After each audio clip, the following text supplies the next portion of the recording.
Hi friends, అందరికీ నమస్కారం. ఇప్పుడు నేను మీకు ఒక సూపర్ లొకేషన్ చూపిస్తాను.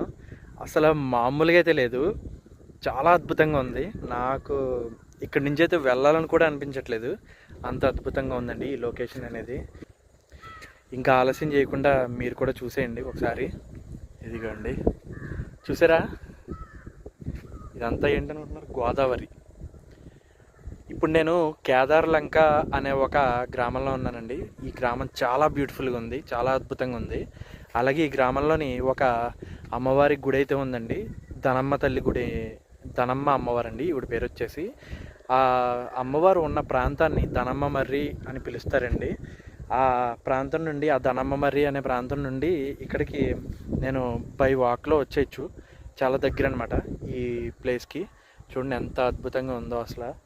ఇదంతా కూడా ఒక గట్టు అనమాట. ఇదంతా కూడా గట్టే, ఈ చివరి నుంచి ఆ చివరి వరకు మొత్తం. ఇదిగోండి, ఇటువైపు కూడా ఇదంతా కూడా గట్టే. చూసారా ఎంత అద్భుతంగా ఉందో? నాకైతే అసలు ఇక్కడి నుంచి వెళ్ళాలని కూడా అనిపించట్లేదు, చాలా బ్యూటిఫుల్గా ఉంది. అన్నట్టు మర్చిపోయాను, ఆ వీడియో తీసినాను కదండి, ధనమ్మ మర్రి అమ్మవారి ఆలయం వీడియో అన్నాను కదా, అది పూర్తి వీడియో అయితే నేను తీసానండి. ఆ వీడియో మీరు చూడాలనుకుంటే ఈ వీడియో టైటిల్ పైన ఒక లింక్ ఇస్తానండి. ఆ లింక్ని క్లిక్ చేసి అయితే మీరు ఆ వీడియో చూడొచ్చు. అలాగే కొంచెం షార్ట్ వీడియోసే కాదండి, కొంచెం అలాంటి పెద్ద పెద్ద వీడియోస్ కూడా ఒకసారి చూసి కొంచెం లైక్ చేస్తే, వీడియో నచ్చితే కనుక లైక్ చేస్తే నాకు ఒక ఎంకరేజ్మెంట్ కింద ఉంటుందండి. ఇప్పుడు ప్రజెంట్ అయితే ఈ లొకేషన్ అంతా మీరు చూసేయండి ఒకసారి.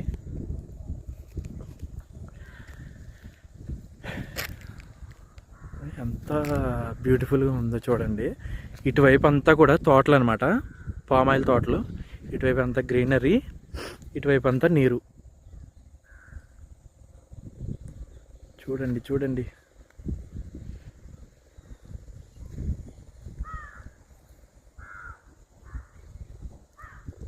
చూసారా? ఈ గట్టు అలా ఉంది, ఇంకా చాలా దూరం ఉంది. అక్కడ మనుషులు కనిపిస్తున్నారు కదా, ఆ ప్లేస్లో ఇటుకలు తయారు చేస్తున్నారండి.